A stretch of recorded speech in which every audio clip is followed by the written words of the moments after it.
உங்களை ஜெபிக்க வைக்கணும்னா காய்ச்சலை சரி பண்ணுவாரா, காய்ச்சலை கொடுப்பாரா? அப்ப காய்ச்சல் வந்து அவங்களால ஜெபிக்க முடியலன்னா காய்ச்சல் யார் கொடுக்கிறது? பிசாசு கொடுக்கிறது. ஆகவே நீங்கள் நன்றாக ஜெபிக்க வேண்டும் என்றால் நல்ல மனநிலை வேண்டும். அப்ப உங்களை ஜெபிக்க வைக்க விரும்புகிற தேவன் உங்களுக்கு நல்ல ஆரோக்கியத்தையும் நல்ல மனநிலையும் தர வேண்டும்.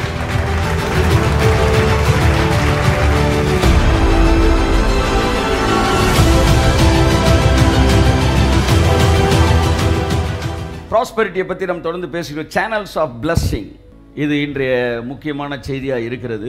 ஏற்கனவே சொன்னது போல், உங்களில் வியாதிப்பட்டவர் எத்தனை பேர் என்று சொன்னால் 10 பேர் நீங்கள் கை தூக்குவீங்க. உங்களில் பணப்பிரச்சனை இருக்கிற எத்தனை பேர் சொன்னால் எல்லாரும் கை தூக்குவீர்கள். ஆகவே எல்லோருக்கும் தேவையான செய்தி இன்றைய செய்தி பொருளாதார ஆசீர்வாதம். எந்த சபை இந்த விஷயத்தை பற்றி சரியாக பேசவில்லையோ, சரியாக போதிக்கவில்லையோ, அந்த சபை ஜனங்கள் ஒரு குறிப்பிட்ட காலத்துக்கு பின்பாக டிப்ரெஷனுக்குள்ளே என்ன செய்கிறாங்க, போகிறாங்க. ஏனென்றால் தங்கள் வாழ்க்கையின் அடிப்படை தேவைகள் சந்திக்கப்படாததினாலே அவர்கள் விசுவாசமே த்ரெட்டனிங்குள்ளே போகிறதுக்கான வாய்ப்புகள் இருக்கிறது. ஆகவே வேதம் சொல்கிறது, என்னிடத்தில் பிரவேசிக்கிறவன் அவன் உள்ளும் புறமும் மேய்ச்சலை கண்டடைவான். வேதம் சொல்லுகிறது, தேவபக்தியானது இந்த ஜீவனுக்கும் இனி வருகிற ஜீவனுக்கும் இந்த ஜீவனுக்கு இனி வரப்போகிற ஜீவனுக்கு வாக்குத்தத்தம் உள்ளதாகையால். அப்படிதானே இருக்கு. வாசிங்க 2 பேர் 1:3 வாசிப்போம். தம்முடைய மகிமையினாலும் காருண்யத்தினாலும் நம்மை அழைத்தவரை அறிகிற அறிவினாலே ஜீவனுக்கும், எல்லாம் சொல்லுங்க, ஜீவனுக்கும் தேவபக்திக்கு வேண்டிய யாவற்றையும் அவருடைய திவ்ய வல்லமையானது. இந்த வசனம் இல்ல, அது வேற வசனம். இந்த ஜீவனுக்கு நீ வரப்போகிற ஜீவனுக்கும், அது முடிஞ்ச வாசிங்க. இந்த வசனத்தை நான் உங்களுக்கு விளக்குகிறேன். அவரை அறிகிற அறிவினாலே ஜீவனுக்கும் தேவபக்திக்கும் வேண்டிய யாவற்றையும்.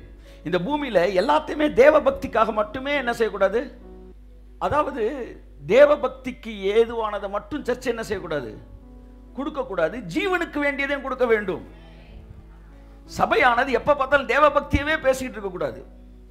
ஆமா, ஜெபிச்சியா இன்னைக்கு, ஜெபிச்சியா இன்னைக்கு, பைபிள் வாசித்தியா, வந்து இன்னைக்கு சாப்பிட்டியான்னு கேளு. ஆமென், முதல் அதை கேளு. இன்னைக்கு சாப்பிட்டியா? போதகர்மார்களே, நீங்கள் கேட்க வேண்டிய இன்னொரு கேள்வி இருக்கிறது. உங்கள் சபை மக்களை பார்த்து இன்னைக்கு, ஆமா, வாசல் நின்று கேளுங்க, ஜெபிச்சியா ஜெபிச்சியா ஜெபிச்சியான்னு. எத்தனை பேர் ஜெபிக்காம கூட சாப்பிட்டுக்கிட்டு இருக்காங்க வெளி உலகத்தில். ஸோ ஜீவனுக்கும் தேவபக்திக்கும் வேண்டிய யாவற்றையும் சபையானது, தேவனுடைய திவ்ய வல்லமையானது நமக்கு கொடுக்கிறது. ஆகவே போதகம் எவ்வாறு இருக்க வேண்டும், ஜீவனுக்கு வேண்டியது, இந்த உலகத்தில் வாழ்வதற்கு தேவையானதையும் தர வேண்டும்.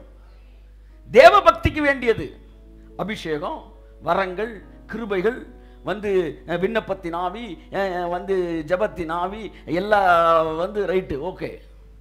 தேவபக்திக்கு வேண்டியதை சபை பேச வேண்டும், ஜீவனுக்கு வேண்டியதை பேச வேண்டும்.